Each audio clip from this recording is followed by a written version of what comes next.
Nah teman-teman sekalian, meminta maaf, ya, berjanji tidak akan mengulangi kesalahan adalah sebuah hal yang sangat indah. Hal yang sangat indah. Kalau Anda berbuat salah lalu Anda mengatakan, maafin saya janji tidak akan mengulanginya. Itu luar biasa, sangat melunakkan hati orang di hadapan kita. Gitu kan? Makanya setiap orang buat salah, dia iklankan, dia minta maaf. Nah kalau teman-teman mengatakan maafkan saya, itu kalau kepada Allah Subhanahu Wa Taala sama dengan Anda mengatakan astagfirullah. Istighfar itu permohonan maafnya. Kalau janji, tulisan ikrar misalnya, atau ikrar dengan lisan tidak akan mengulangi, itu namanya taubat. Jadi kalau teman-teman gabung astagfirullah wa atubu ilai, artinya ya Allah aku minta maaf dan aku janji tidak akan mengulanginya. Seperti itu. Nah teman-teman sekalian, taubat ini perlu kita lakukan.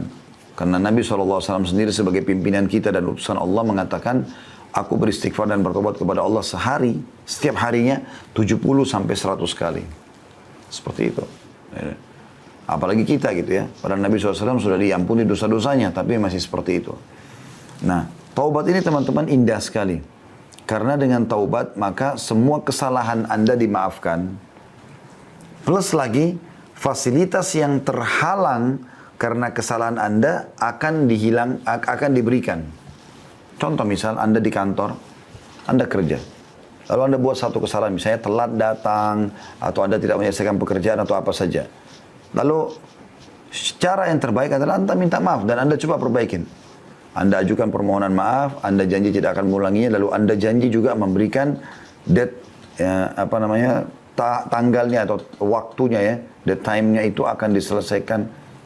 Maksud saya waktunya akan diselesaikan pada hari ini atau pada jam ini gitu. Dan Anda tepati itu.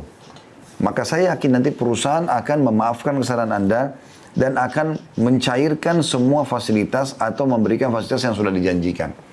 Karena Anda lakukan itu. Seperti kurang lebih itu rasionalnya orang kalau bertaubat. Seperti itulah. Allah Subhanahu Wa Taala memerintahkan kita teman-teman untuk selalu taubat. Ini adalah perintah dalam banyak ayat Al-Quran, gitu kan. Dalam surah An-Nur misalnya, ayat 31, dan bertobatlah kamu sekalian kepada Allah, hai orang-orang beriman, agar kamu beruntung. Wa tubu ilallahi jami'an ayyuhal mu'minun la'allakum tuflihun. Ya. Allah SWT menyuruh itu. Kemudian juga dalam surah At-Tahrim ayat 8 juga begitu. Hai orang beriman, bertobatlah kepada Allah dengan taubat yang ikhlas. Ya.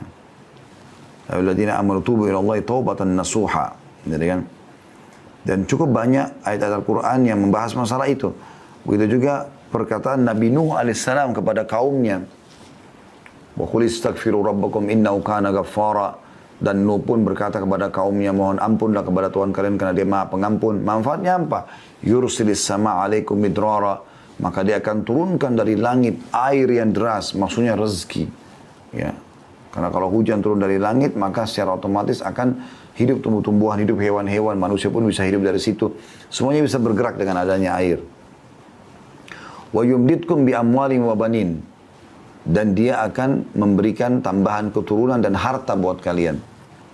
Makanya pernah teman-teman sekalian, ada orang yang datang kepada Hasan Basri rahimahullah, 3 orang. Tiga-tiganya punya masalah nih.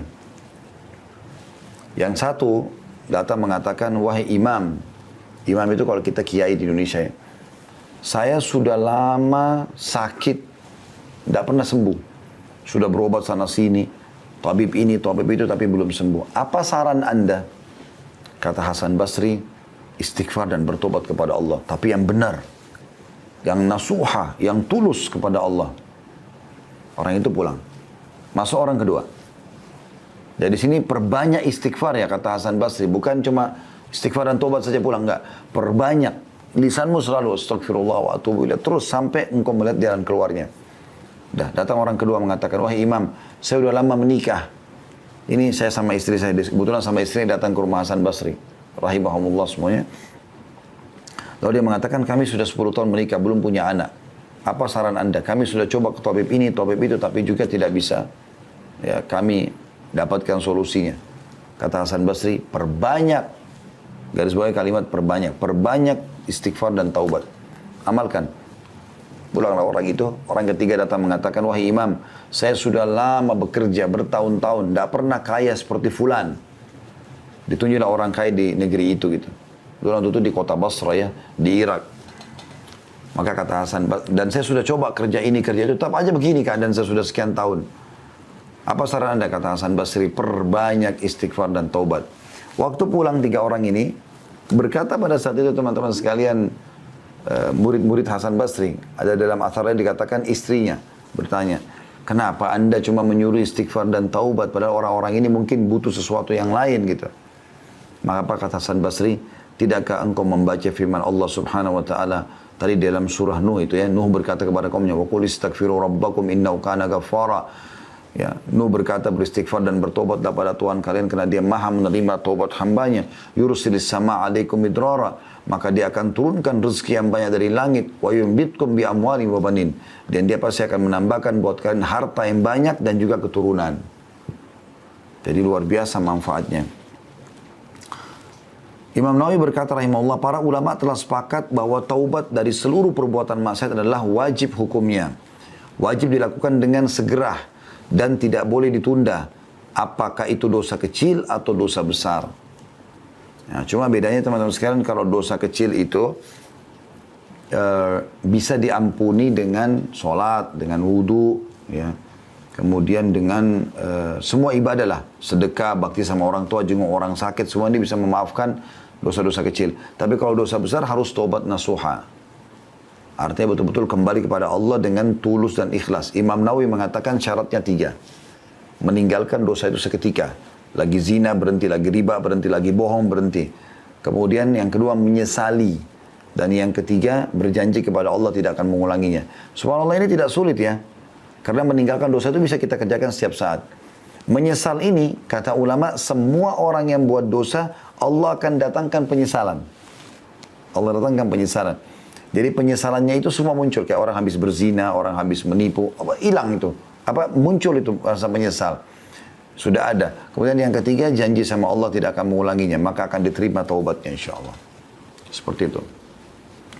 Kita tutup teman-teman sekalian dengan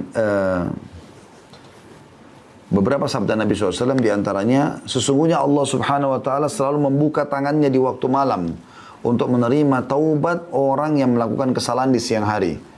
Dan sesungguhnya Allah membuka tangannya pada siang hari untuk menerima taubat orang yang melakukan kesalahan di malam hari. Begitulah terus hingga matahari terbenam dari barat. Ya, maksudnya di sini, terbenam, ya, terbit dari barat, sampai terbit dari barat. Hadits yang selanjutnya, Allah Subhanahu Wa Taala sangat gembira dengan taubat hambanya.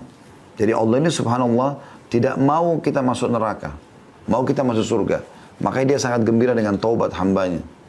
Dan kita tutup dengan ini teman-teman sekalian insyaAllah. Kata Nabi SAW, Allah lebih gembira dengan taubat hambanya dibandingkan seseorang di antara kalian yang membawa seluruh bekalnya di atas tunggangannya. Ya, digambarkan tunggang itu zaman dulu seperti unta misalnya, dia bawa semuanya bekalnya.